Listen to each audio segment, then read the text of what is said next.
Bienvenue à tous. J'aimerais parler sur les deux rédempteurs dans Ruth chapitre 3, verset 1er.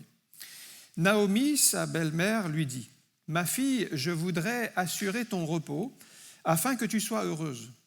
Et maintenant, Boaz, avec les servantes duquel tu as été, n'est-il pas notre parent? Voici, il doit vanner cette nuit les orges qui sont dans l'air. Lave-toi et oins-toi, puis remets tes habits et descends à l'air. Tu ne te feras pas connaître à lui jusqu'à ce qu'il ait achevé de manger et de boire. Et quand il ira se coucher, observe le lieu où il se couche. Ensuite, va, découvre ses pieds et couche-toi.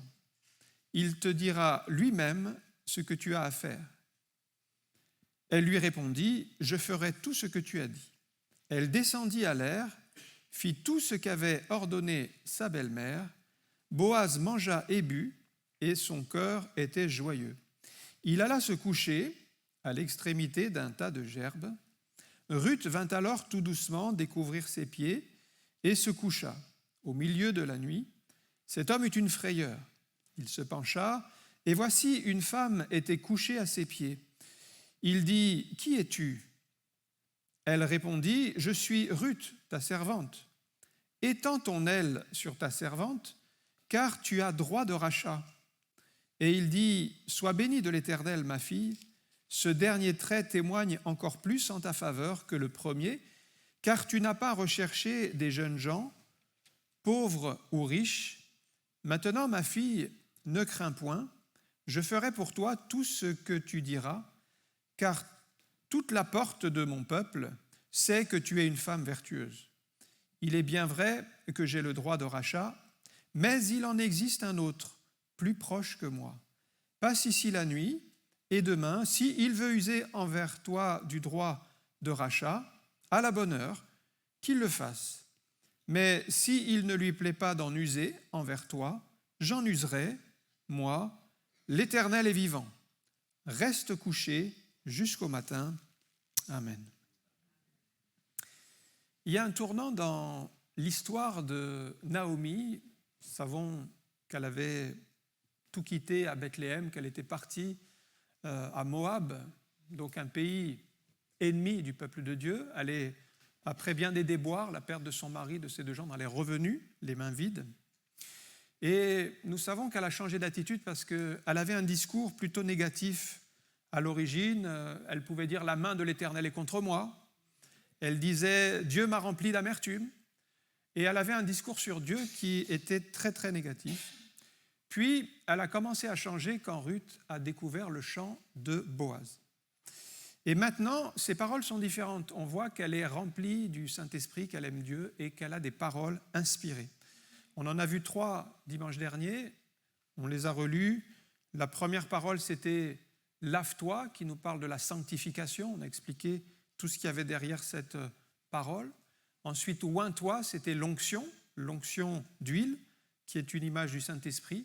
Et puis « Revêt tes habits », qui est une image de ce vêtement de louange que nous devons porter. Alors nous pouvons, nous aussi, être utilisés par Dieu. Quand nous nous approchons de lui, nous allons changer de langage. Chacun, on avait un langage différent. Peut-être on était assez négatif, on était assez rempli d'amertume, de mauvaises pensées. Mais plus on va laisser le Seigneur transformer notre cœur, plus notre langage va se conformer au langage de la parole de Dieu. Naomi a décidé de prendre ce principe à cœur, c'est que ses paroles soient en adéquation avec la parole de Dieu. Et ça, c'est un bon principe. Tant que vous parlez encore à tort et à travers, il y a peu de chances que Dieu vous utilise pour avoir des paroles inspirées, parce que vous allez donner des paroles qui vous passent par l'esprit. Et Jésus insiste sur l'importance de nos paroles dans Matthieu 12, 37. Il dit « Car par tes paroles, tu seras justifié, mais par tes paroles, tu seras condamné. » Et il y a beaucoup de paroles qu'on donne à tort et à travers qui méritent une condamnation. Donc cherchons à avoir des paroles qui vont nous justifier, des paroles qui sont justes aux yeux de Dieu, des paroles qui sont inspirées. Et je poursuis donc au chapitre 3 avec toujours les paroles de Naomi, puisque après ces 3 premières paroles, elle va en donner d'autres. Au verset 4 notamment, elle va dire par exemple Et quand il ira se coucher, observe le lieu où il se couche. Observe le lieu où il se couche. Je rappelle, là elle parle de Boaz. Observe le lieu où il se couche. Boaz, nous savons que c'est une image. On dit c'est un type de Christ dans l'Ancien Testament. Alors bien sûr, ici, Boaz, c'est une histoire vraie. Ruth, c'est aussi une histoire vraie. Mais derrière Ruth, il y a aussi une image. C'est l'image de l'Église qui va vers Christ.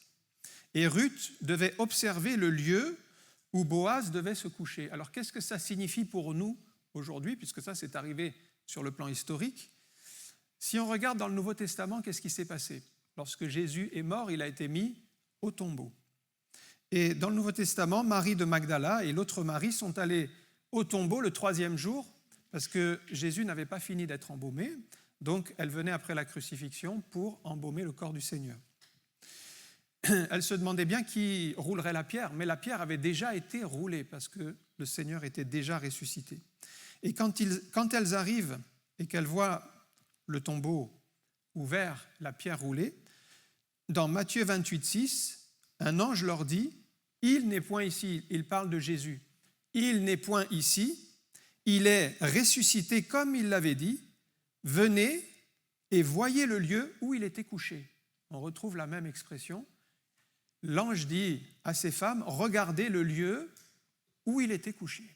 Il était couché, mais il n'est plus là. Et Naomi ne percevait pas le sens prophétique de ses propres paroles parce qu'elle demande de regarder où Boaz était couché. Ça, c'est l'histoire vraie. Mais nous savons que nous devons regarder le lieu où Jésus était couché, comme ces femmes-là, puisque Jésus n'est plus dans le lieu où il a été couché, où il est mort. Mais aujourd'hui, si nous regardons ce lieu, il est vide parce que Jésus est ressuscité. Donc il y avait une annonce prophétique ici de la résurrection de Jésus. Jésus a vaincu la mort, c'est dit dans 1 Corinthiens 15-20 qu'il est les prémices de ceux qui sont morts. Ça veut dire que Jésus est le premier ressuscité d'entre les morts et c'est notre assurance que nous aussi, quand nous arriverons à la fin de notre vie, si le Seigneur n'est pas revenu d'ici là et que nous allons dans la tombe, eh bien, nous avons l'assurance que quand il reviendra, nous ressusciterons des morts, nous aussi, comme Jésus est ressuscité des morts. Donc sa résurrection, c'est une preuve pour nous que nous ne resterons pas dans la mort, mais que nous ressusciterons aussi des morts. Ça, c'est l'espérance pour les chrétiens. C'est pour ça, comme les femmes, nous pouvons regarder vers le tombeau. Il est vide. Aujourd'hui, si vous allez à Jérusalem, vous retrouvez le tombeau où Jésus a été placé. On imagine... On a essayé de retrouver le tombeau, mais en réalité, il est vide. Jésus n'est pas resté lié par la mort, et ça, c'est notre espérance dans la résurrection. La parole suivante, si on regarde toujours les paroles de Naomi, verset 5, la 5e parole, la fin du verset 4, elle lui dit « Ensuite, va, découvre ses pieds et couche-toi. Il te dira lui-même ce que tu dois faire. Couche-toi, découvre ses pieds et couche-toi à ses pieds. » Ça veut dire quoi? Ça veut dire que Ruth devait se coucher aux pieds de Boaz, ça veut dire s'humilier devant Boaz. Et là, il y a encore un enseignement spirituel, c'est que nous devons aussi nous coucher aux pieds du Seigneur. De la même manière que Ruth s'est couchée aux pieds de Boaz, nous devons nous coucher aux pieds du Seigneur. Ça veut dire quoi? Ça veut dire que nous devons nous humilier devant le Seigneur et tout déposer à ses pieds, tout lui donner, nous donner entièrement à lui. On a cette histoire qui est arrivée dans la maison de Simon le pharisien. Il y a 2 manières de s'approcher de Jésus. La première manière, c'est celle de Simon, qui est distant, qui invite Jésus, mais qui le juge, qui ne s'approche pas de lui, qui ne se couche pas à ses pieds, mais qui regarde son comportement, analyse ses paroles un petit peu lointain. Et puis, il y a une femme pécheresse qui vient avec un vase d'albâtre. Alors, la Bible dit que c'est un vase rempli de parfums d'un grand prix. Et elle va se coucher aux pieds du Seigneur, carrément. Elle va se coucher aux pieds du Seigneur et elle va verser tout le vase d'albâtre, tout le parfum. Elle va le répandre sur les pieds du Seigneur et va essuyer ce parfum avec ses cheveux. Elle se couche à ses pieds. Et la Bible dit que ce parfum, il avait une très très grande valeur. On ne peut pas imaginer la valeur qu'avait ce parfum. C'était 300 deniers, c'est l'équivalent d'une année entière de revenus, donc une très très grosse somme. Il y a des parfums qui valent très cher aujourd'hui encore. l'Imperial Majesty Parfum. Vous savez combien il vaut celui-là? C'est le parfum le plus cher du monde. 380 000 € les 30 millilitres. Donc vous voyez, si vous voulez un beau cadeau d'anniversaire, même si vous demandez 1 millilitre, il faudra sortir 12 000 €. Voilà, juste pour une petite goutte de parfum. Il y a des parfums qui valent très cher et même certains disciples pouvaient s'indigner en disant « mais pourquoi elle dépense? Elle va gaspiller ce parfum en le répandant d'une manière démesurée alors qu'on aurait pu le vendre et le donner pour les pauvres. » Vous voyez, ils ne comprenaient pas. Mais cette femme, elle a tout donné pour le Seigneur comme un parfum d'amour, un parfum où elle donne tout. Ça, c'est une image de la consécration que nous devons avoir, nous coucher à ses pieds et tout lui donner. C'est assez audacieux, c'est ce que cette femme a fait. Et cette femme a entièrement abandonné sa vie à Jésus, c'est-à-dire elle a reconnu Jésus comme son Seigneur, pas simplement comme son Sauveur, mais comme son Seigneur. Tandis que Simon, qui est toujours dans le jugement, qui voit cette femme qui couchait à ses pieds, qui a déversé ce parfum, il la juge. Et il pense de Jésus, il ne le dit pas haute voix, mais dans sa tête, il dit « mais si cet homme était prophète, il saurait bien que cette femme, c'est une prostituée. » Donc il est distant, il est dans le jugement, et finalement, eh bien, cette femme, ses péchés seront pardonnés, tandis que lui, il repartira. Les péchés ne seront pas pardonnés parce qu'il n'a pas été humble, il ne s'est pas couché aux pieds du Seigneur, il n'a pas donné sa vie à Jésus. Donc se coucher aux pieds de Jésus, qu'est-ce que ça signifie pour nous? Ça signifie nous consacrer entièrement à lui, renoncer à tous nos projets, à notre vie, lui livrer notre vie, mourir à nous-mêmes, laisser Christ régner en nous, comme Paul l'a exprimé, ce n'est plus moi qui vis, c'est Christ qui vit en moi. Il dit, j'ai été crucifié avec Christ. Jésus ne désire pas seulement être notre sauveur, et c'est déjà bien si vous avez accepté Jésus comme votre sauveur, c'est une première étape sans laquelle vous ne pouvez pas être sauvé, bien sûr, il faut accepter Jésus comme sauveur. Mais c'est le premier pas, et le deuxième pas, c'est d'accepter Jésus comme notre Seigneur personnel, et c'est là où vous vous couchez à ses pieds. Pourquoi? Parce que là, vous abandonnez tout à Dieu. Et beaucoup de gens acceptent Jésus comme sauveur, donc ils sont au bénéfice de la croix, mais ils ne sont pas encore couchés à ses pieds. Ils n'ont pas encore accepté Jésus comme leur Seigneur. Donc ils ont la vie éternelle, ils font partie de l'Église, ils peuvent participer au pain et au vin, c'est bien, ils sont baptisés, voilà, ils servent le Seigneur, mais ils ont les bénédictions, etc. Mais quand arrive le moment où il faut qu'ils abandonnent leur vie et leurs projets, ça, ils ne veulent pas. Et donc à ce moment-là, Jésus n'est pas encore leur Seigneur et Maître. Parce que quand votre Seigneur est le Seigneur et Maître, ça veut dire qu'il est Maître sur votre vie, sur votre travail, sur vos finances, sur vos relations. Ça veut dire que vous lui soumettez toutes choses. Et ça, c'est un pas de plus que tous les chrétiens ne sont pas encore prêts à faire. Et pourtant, c'est ce que Jésus nous demande. Il veut être notre Seigneur. Alors, si vous voulez l'accepter comme Seigneur, ça veut dire vous coucher à ses pieds. Ça veut dire vous renoncez à tout et vous dites, Seigneur, maintenant, prends ma vie, dirige-moi, j'abandonne tous mes projets, j'abandonne tout ce que j'avais dans ma vie, et maintenant, c'est toi qui ouvriras les bonnes portes, c'est toi qui me conduiras. Alors ça, c'est aussi un risque, mais c'est le risque de l'abandon, et c'est ce que nous devons faire en tant que chrétiens, c'est tout abandonner à Dieu. Jean-Baptiste a dit de Jésus, il faut qu'il croisse et que moi, je diminue. Ça, c'est quand vous vous couchez à ses pieds. Il faut qu'il croisse, ça veut dire qu'il prenne la première place et que moi, je disparaisse, c'est-à-dire la chair doit être crucifiée, ma volonté, elle passe en arrière-plan, mais quelle est la volonté de Dieu? Qu'est-ce que Dieu veut pour ma vie? Par contre, beaucoup cherchent à croître, plutôt d'avoir des promotions, d'avoir des places, mais ils ne veulent pas diminuer. Et dans ce cas-là, on ne peut pas être couché aux pieds du Seigneur, ce n'est pas possible. Donc voilà les paroles de Naomi. Je vais un petit peu plus loin pour vous montrer la différence entre les deux rédempteurs dans cette histoire, parce que ce n'est pas les mêmes. Il y a un premier rédempteur qui va venir, au chapitre 4 et au verset 1. Et ensuite, on verra qu'il y a un deuxième rédempteur qui va être le bon. Le premier rédempteur, c'est donc au chapitre 4. Boaz monta à la porte et s'y arrêta. Or, voici celui qui avait le droit de rachat, c'est lui le premier rédempteur. Celui qui a le droit de rachat, c'est le rédempteur, dont Boaz avait parlé, vint à passer. Boaz lui dit, approche, reste ici, toi, un tel. Vous voyez, on ne sait pas son nom, c'est le premier rédempteur, il l'appelle un tel. Bon. Et il s'approcha et s'arrêta. Boaz prit alors 10 hommes parmi les anciens de la ville, et il dit, asseyez-vous ici. Ils s'assirent, puis il dit à celui qui avait le droit de rachat, Naomi, revenue du pays de Moab, a vendu la parcelle de terre qui appartenait à notre frère Élimélec. J'ai cru devoir t'en informer et te dire, acquiers-la en présence des habitants et en présence des anciens de mon peuple. Si tu veux racheter, rachète. Mais si tu ne veux pas, déclare-le-moi afin que je le sache.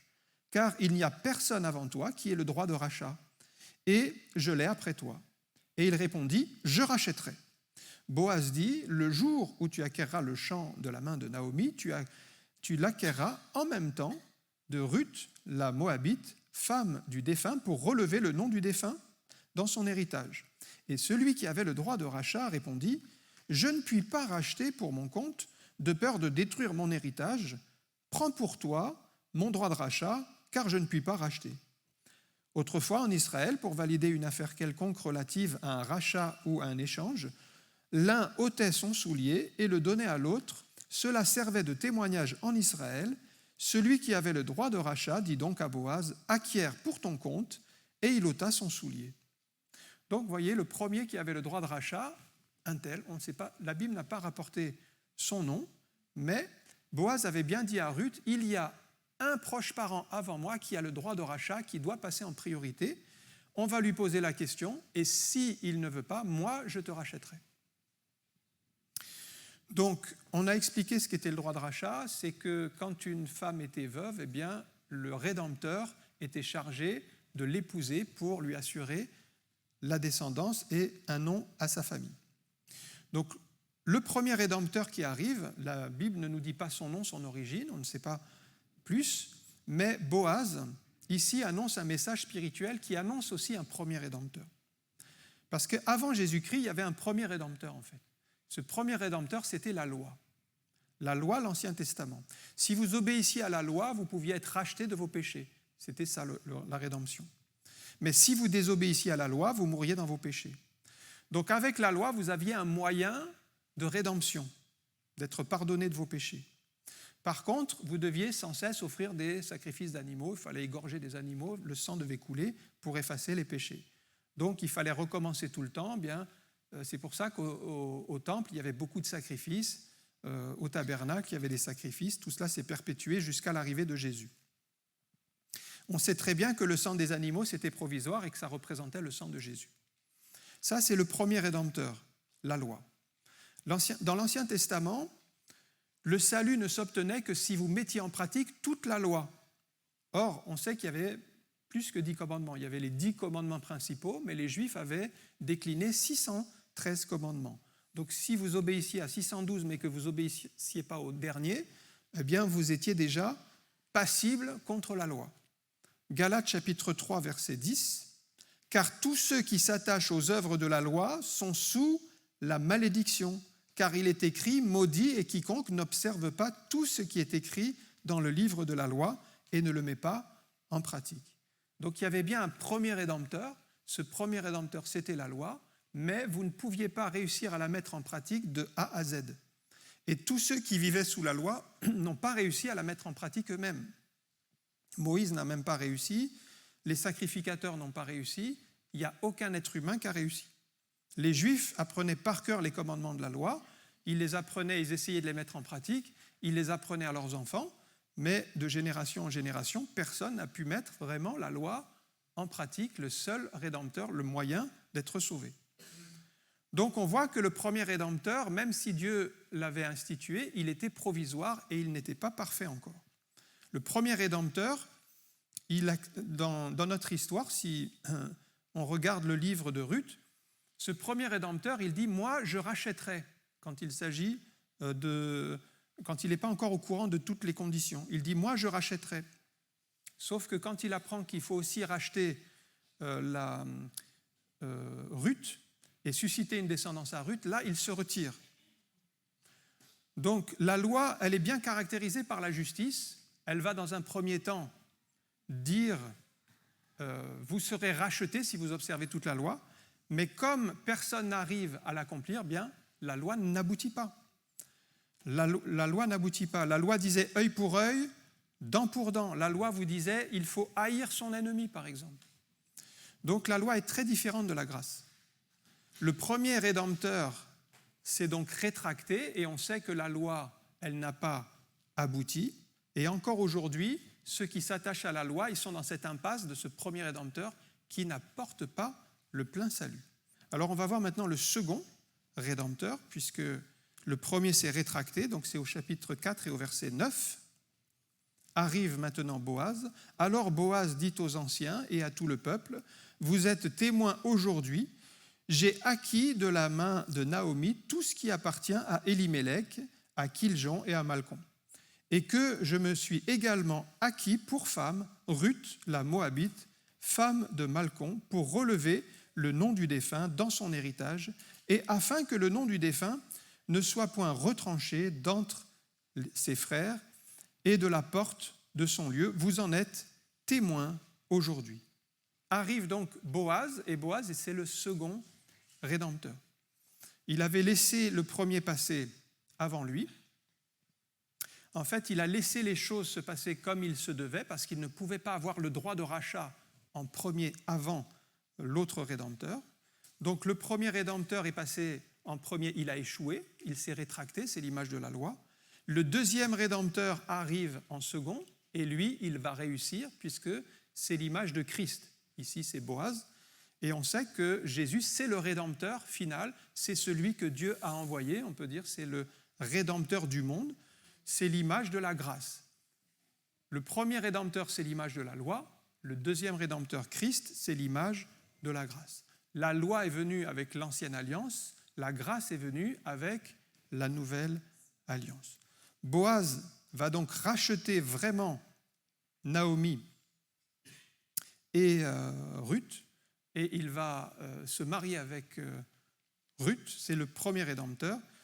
Le premier rédempteur avait dit « je rachèterai », mais il n'est pas allé jusqu'au bout de ses paroles, il ne l'a pas fait, il n'a pas pu tenir sa promesse, tandis que Boaz, le deuxième rédempteur, il a dit « je rachèterai », mais il est allé jusqu'au bout de sa promesse. Ça, c'est l'image de Jésus qui va jusqu'au bout de notre salut et qui accomplit parfaitement notre rédemption. Jésus n'est pas venu pour abolir la loi, dit la parole, mais il est venu pour l'accomplir. Il a parfaitement accompli la loi, c'est-à-dire ce que le premier rédempteur avait dit. Nous ne pouvions pas le faire, mais Jésus l'a accompli pour nous. Ce qui fait que nous n'avons plus besoin d'accomplir la loi, puisque Jésus l'a fait pour nous, que son nom soit béni.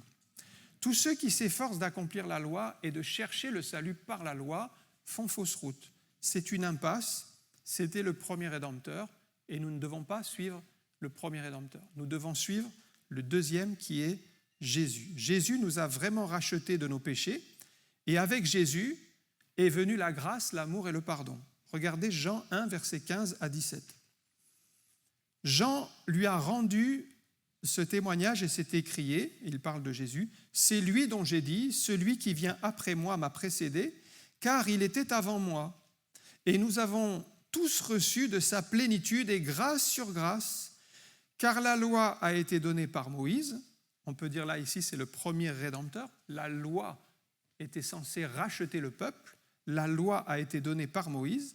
Et la grâce et la vérité sont venues par Jésus-Christ. Et ça fait référence au deuxième rédempteur qui est efficace et qui est actuel, c'est Jésus-Christ. Et le verset 17 présente bien ces deux aspects. D'abord, la loi. Eh bien, quand on était sous la loi, même les étrangers au peuple de Dieu n'avaient pas accès à la présence de Dieu. Il y avait juste les Juifs qui pouvaient s'approcher de Dieu.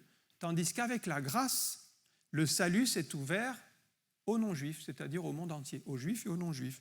Tout le monde peut être sauvé par ce Rédempteur. Le rachat de Jésus est si puissant, quand vous imaginez, quand Jésus est mort à la croix, la Bible dit qu'il a porté les péchés du monde entier. C'est quelque chose de colossal. Même si vous imaginez le nombre d'animaux qu'il faudrait tuer dans l'Ancienne Alliance pour couvrir tous les péchés du monde entier, je pense que tous les animaux y passeraient. Et même si on tuait tous les animaux, on les égorgeait le sang, ça ne suffirait pas pour couvrir même tous les péchés du monde entier. Donc, ce n'était pas le chemin. C'était un chemin provisoire. Maintenant, le sang de Jésus qui a coulé, lui, il est tellement efficace que ce sang, il a couvert, il pardonne les péchés du monde entier dans la mesure où vous mettez votre foi dans ce sacrifice. Mais il n'y a plus besoin de revenir à l'ancienne alliance. Il n'y a plus besoin de retourner en arrière. Les sacrifices des animaux, c'est terminé. Nous avons maintenant le sacrifice de Jésus qui est parfait. Son sang est puissant, il est spirituel, il couvre nos péchés. Simplement, ce que Dieu attend de nous, c'est la foi. C'est de croire que Jésus l'a fait pour nous personnellement. Alors, vous pouvez être rachetés, vous aussi, de vos péchés aujourd'hui.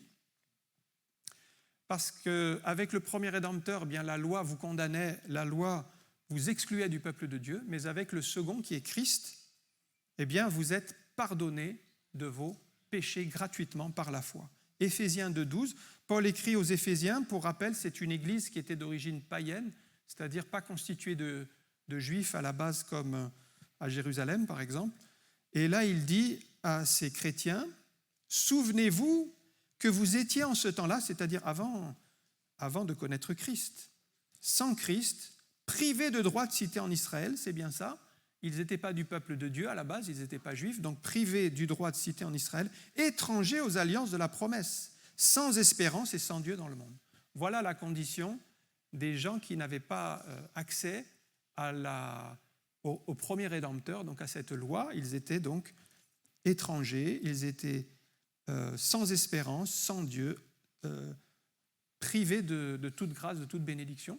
Et grâce à la venue de Jésus, tout cela a été changé. L'accès est maintenant par la foi, Galates 3,11, et que nul ne soit justifié devant Dieu par la loi. Ça, c'était le premier Rédempteur, on a dit, il a échoué. Cela est évident puisqu'il est dit, le juste vivra par la foi. Et maintenant, on a la deuxième option, c'est de croire en Jésus comme notre Sauveur et Seigneur. Et c'est comme ça qu'on obtient la justice. L'avantage, c'est que tout le monde peut croire et être sauvé. Croire, c'est quoi? C'est simplement faire confiance à Dieu. Vous devez faire tout simplement confiance à Dieu, c'est le Rédempteur. La loi était pour nous une source de malédiction, puisqu'elle condamnait quiconque péchait contre un seul commandement, et personne ne pouvait la mettre en pratique. Mais Jésus a changé cette malédiction en bénédiction dans Galates 3,13. Christ nous a rachetés de quoi? De la malédiction de la loi. Et oui, parce que nous n'arrivions pas à observer toutes les lois, alors cette loi avait pour nous une source de malédiction. Alors le texte dit, étant devenu malédiction pour nous, ça veut dire qu'il a porté sur lui nos péchés. La malédiction qui devait tomber sur nous, en fait, elle est tombée sur Jésus, car il est écrit, maudit est quiconque est pendu au bois. Donc à la croix, Christ a changé cette malédiction qui pesait sur nos épaules à cause de la loi. Nous ne pouvions pas l'accomplir, mais Jésus l'a accompli pour nous, que son nom soit béni, et aujourd'hui nous avons la vie éternelle par son sacrifice. Personne n'a compris ce sens spirituel de la croix quand Jésus est mort, parce que les disciples ont fui, parce qu'ils voyaient leur Seigneur être crucifié comme un brigand, et même c'était un objet de malédiction. On l'a lu, quelqu'un qui était crucifié, c'était comme une malédiction. Mais il fallait que Jésus meure à la croix pour prendre notre place. C'était ce que Dieu avait déterminé, et c'était le seul chemin pour que la grâce soit ouverte à tous. Donc Jésus a pris la colère de Dieu sur lui, un petit peu comme le paratonnerre va attirer la foudre à lui pour nous épargner.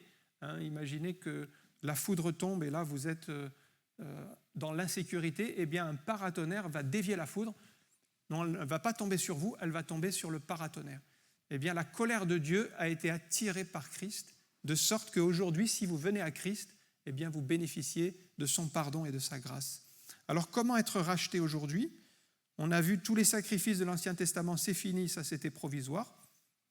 D'ailleurs, ça ne couvrait pas vraiment parfaitement le péché, ça ne pouvait pas vraiment l'ôter. Et aujourd'hui, le sang de Jésus qui a été versé à la croix peut nous purifier de tout péché. Son sang est toujours efficace et il est puissant. Et même, il est même rétroactif, c'est-à-dire pour ceux qui étaient sous la loi, ils ont bénéficié du sacrifice. C'est écrit dans Romains 3, 25. C'est lui, c'est-à-dire Jésus, que Dieu a destiné à être par son sang, pour ceux qui croiraient, victime propitiatoire, afin de montrer sa justice, parce qu'il avait laissé impunis les péchés commis auparavant au temps de sa patience. Donc, du temps de l'Ancien Testament, tous ces péchés étaient provisoirement recouverts par le sang des animaux. Mais en réalité, c'est bien par le sang de Christ qui va arriver au moment de la croix que provisoirement c'était pardonné, mais ça va être définitivement pardonné quand Christ est mort à la croix. Aussi bien les péchés passés que les péchés d'aujourd'hui sont pardonnés par l'œuvre de Christ à la croix. Donc si vous voulez être pardonné de vos péchés, il n'y a qu'un seul moyen en réalité, c'est de venir à Jésus et de lui donner votre vie, de demander pardon pour vos péchés. C'est le deuxième Rédempteur. Il a été efficace. Là où le premier a échoué, Jésus a triomphé. Et si vous voulez assurer votre salut, et ce que je vous le souhaite, parce que si vous avez le salut, vous avez la vie éternelle. Si vous n'avez pas accepté Jésus, c'est la mort éternelle. Donc la seule chose que Jésus nous demande, c'est de croire en lui et de lui faire confiance et de demander pardon pour nos péchés. Je termine avec la fin de l'histoire de Ruth, au chapitre 4 et au verset 13, parce qu'il y a un petit détail concernant sa descendance. Donc ça sera la descendance de Ruth. Verset 13, « Boaz prit Ruth, qui devint sa femme, et il alla vers elle. L'Éternel permit à Ruth de concevoir, et elle enfanta un fils. Les femmes dirent à Naomi, « Béni soit l'Éternel, qui ne t'a point laissé manquer aujourd'hui d'un homme ayant le droit de rachat, et dont le nom sera célébré en Israël.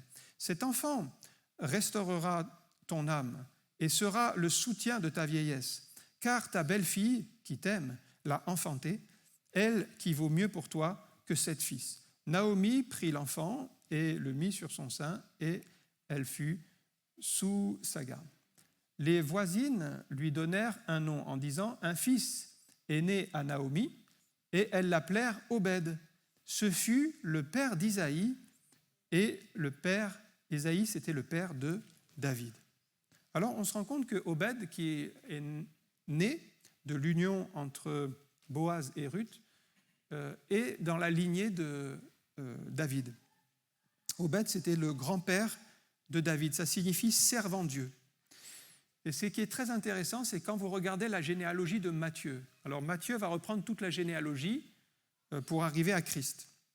Eh bien, dans Matthieu 1,5, vous retrouvez la mère de Boaz, donc, qui s'appelait Rahab. La mère de Boaz est mentionnée, c'était Rahab. Rahab, ça vous dit peut-être quelque chose dans l'Ancien Testament. Rahab, c'était une prostituée d'un peuple ennemi de la ville de Jéricho, un peuple ennemi d'Israël. Eh bien, on apprend par la généalogie de Matthieu que ce fameux Boaz, en fait, sa mère, c'était Rahab, une prostituée. Il y a deux choses dans cette généalogie. Un, que la mère de Boaz était une prostituée, c'était donc Rahab. Et la mère d'Obed, c'était Ruth, une étrangère, à l'origine du peuple Moab, un peuple ennemi du peuple d'Israël. Ça fait quand même, dans la descendance de Jésus, on voit quand même qu'il y avait des gens exclus du peuple de Dieu, extérieurs au peuple de Dieu, à qui Dieu a fait grâce. Et entre la prostituée qui s'appelait Rahab et l'étrangère qui s'appelait Ruth, en fait, eh bien, on voit que Jésus, il veut faire grâce à tous, et que dans sa propre généalogie, on voit qu'il y a toutes sortes de personnes qui étaient exclues même du peuple de Dieu, même les méprisés, les plus bas tombés, les exclus de la société. Eh bien, tous cela, ils sont au bénéfice de la grâce de Dieu. S'ils viennent à Jésus, ils seront sauvés, ils seront pardonnés. Jésus est né dans des conditions très misérables. On sait qu'il n'y avait plus de place pour lui à l'hôtellerie, qu'il s'est retrouvé dans un lieu où on met les animaux, avec des conditions très spartiates et vraiment inadéquates pour donner naissance à un enfant. Mais Joseph et Marie ont suivi la volonté de Dieu, et Jésus est né dans une étable. Mais Dieu a voulu comme cela. Regardez 1 Corinthiens 1, 27.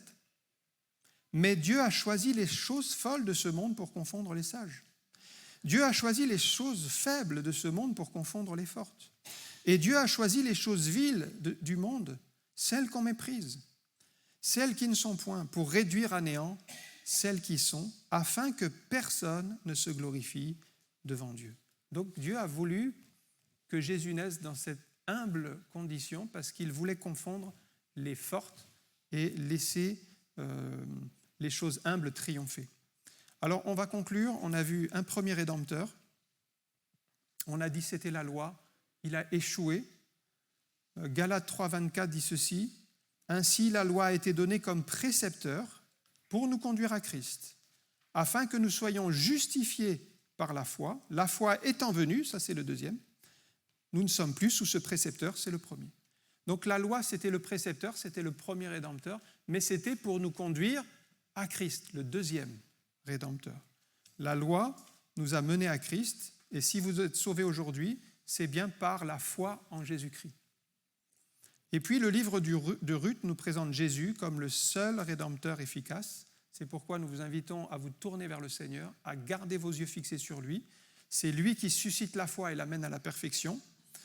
Alors peut-être vous avez déjà essayé la religion, vous avez essayé toutes sortes de philosophies, cherchez le salut ailleurs, mais il y a un seul chemin, c'est celui de Christ, c'est le Rédempteur.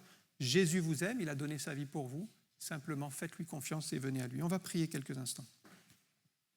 Merci encore pour ta parole, merci pour ta présence. Et nous savons, Seigneur, que tu veux encore toucher les cœurs, que tu veux bénir, que tu veux, Seigneur, apporter la vie. Et nous croyons que tu es venu pour apporter la vie et la vie en abondance. Et Seigneur, nous te remercions parce qu'à la croix, tu as porté nos péchés, tu les as effacés. Et en ce jour, nous savons que nous avons une pleine victoire et que nous sommes pardonnés de nos péchés. Merci Seigneur de l'avoir accompli pour chacun de nous. Et nous croyons que tu veux encore le faire pour quiconque veut croire aujourd'hui et t'ouvrir son cœur. Merci de bénir chacun et de nous montrer que le seul chemin, c'est de passer par Christ, le seul Rédempteur efficace. Dans le nom de Jésus, nous te rendons toute la gloire. Amen. Que le Seigneur vous bénisse.